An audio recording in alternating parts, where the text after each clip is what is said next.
Alrighty, guys. Video part 3 on the bounce back plan. Asset wealth building. Wow, I jumped right into that. Well, that's how it was written.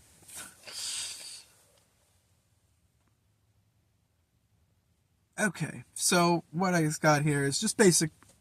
What it starts with, and how I have it written down here is, what it starts with is a portfolio of assets.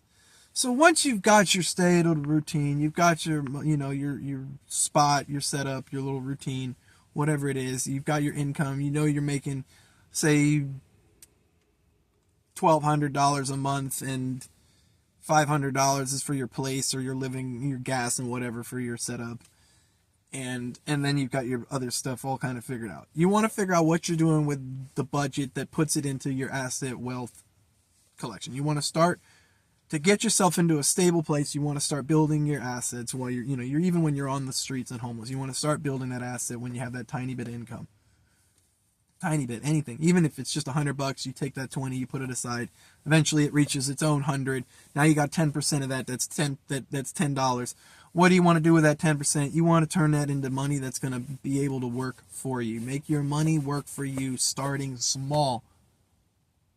Just like you starting small, like that's your portfolio starts small. So just kind of develop that portfolio, get that mindset, the investor's mindset, that you want to have something on the side. You want to hold assets. You want to build asset wealth growth. All right. Day job, freelance work. Start researching, now you've got a phone. You should have a phone by now. Start researching markets. Start researching trading. Start researching assets and exchanges. And just start learning about money via YouTube. Just learn about money. Don't make any crazy investments. Remember, 10% rule. Never risk more than 10%. All right, I still haven't gotten into that thing, but that's basically the rule. Is you never risk more than 10% of an asset's percentage. So if you have $100, you're willing to risk $10 because you lose $10 out of $100. You're not so fucking mad. You lost a cheeseburger, okay? But you lose that $90 out of that $100, and all you have left is enough to go buy that cheeseburger, and then you're broke. You're gonna hate yourself. And life is going to suck. So before you do a mistake that makes you regret your decision, build a portfolio that can support decisions. All right? And even when you're in your portfolios and making investments, still try and keep to the 10% rule, because then even when you lose something in the play, you're still only going to lose 10%, not 100%, 90%, whatever. I mean, they're trying to risk to reward kind of concern, okay? If you're only going to make a tiny bit of return, okay, fine. Grow your portfolio till you get a bigger amount, and then you can make your 10% risks are going to be better returns. But don't risk it too much. Okay? 10%. Basic knowledge. Work the basic job to get your foot in the door. You're there for the basic training and picking up something that you like doing. Just do what you got to do. I mean, if you got to do McDonald's, and you're obviously not there for a long term, but you're there to build the portfolio and get experience and knowledge on what you're trying to do. Even if you're trying to get a business license, talk to your managers. Learn how the management works. Learn how businesses work. Learn how corporations work. Learn how franchises work. Hey, you're not gonna work in a McDonald's forever. Hopefully, I mean, if that's not your goal, then don't do it. If you want to own 20 of them, aim to learn how to do where you own 20 of them. Just figure it out. But you're aiming big, and you're using this to grow. You're using that asset to build the portfolio, build yourself, and grow from where you are. All right? Focus. All right? Pick your favorite trade and pursue it. I was working in fast food. I was working in retail. I like stocks, investing. And I like security, and I pursued security, and I've been in the security industry for almost 2 years, and I love it. It's crazy, has good days and bad days, but I love it, and I love the company that I work for. I've been with them for a long time.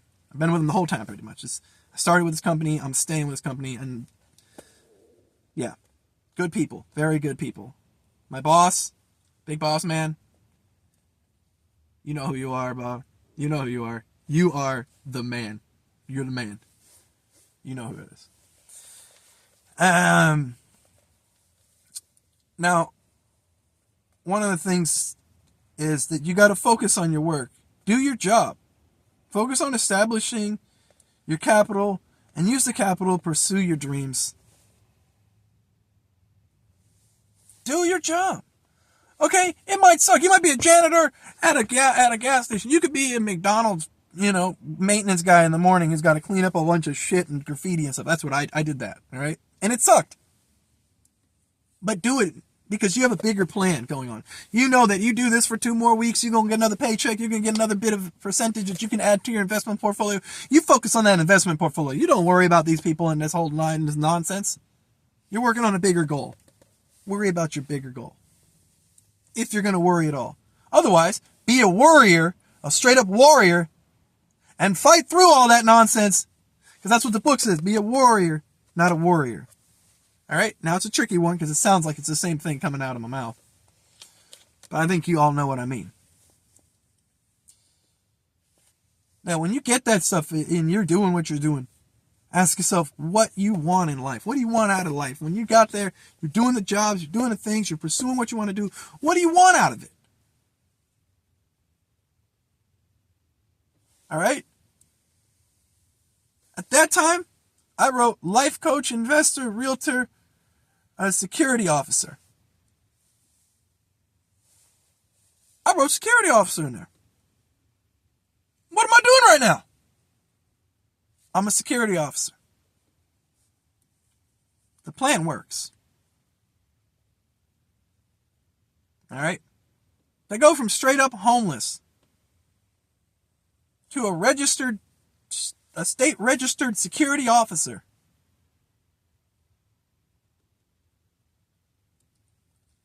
I'm on the good side. It's not everybody on the streets is homeless in a bad situation. You just got to make your situation. Whatever you want. And you got to try for it. You got to keep trying. You got to not give up.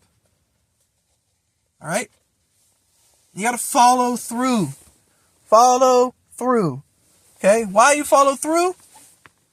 Growing up, as a kid, they always told, when you go to play baseball or t-ball or whatever it was, that if you wanted to hit a home run, you got to follow through.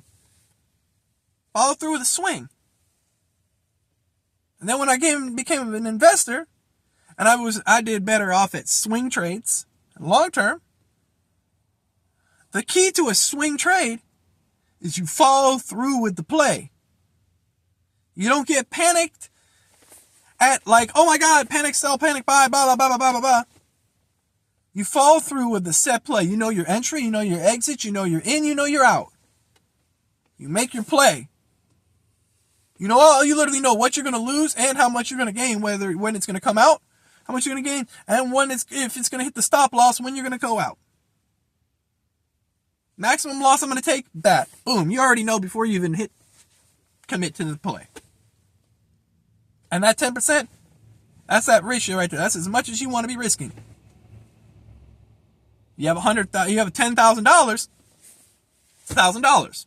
You have $1,000, it's $100. You have $100, it's $10. That's what you have to risk. Want to play risky? Play with the 10%. Don't be stupid. All right? That's the asset wealth. Now,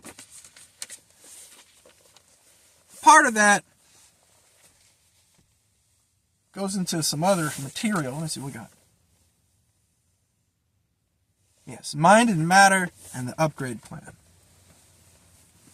We'll save that for the next one because I've got to do a patrol.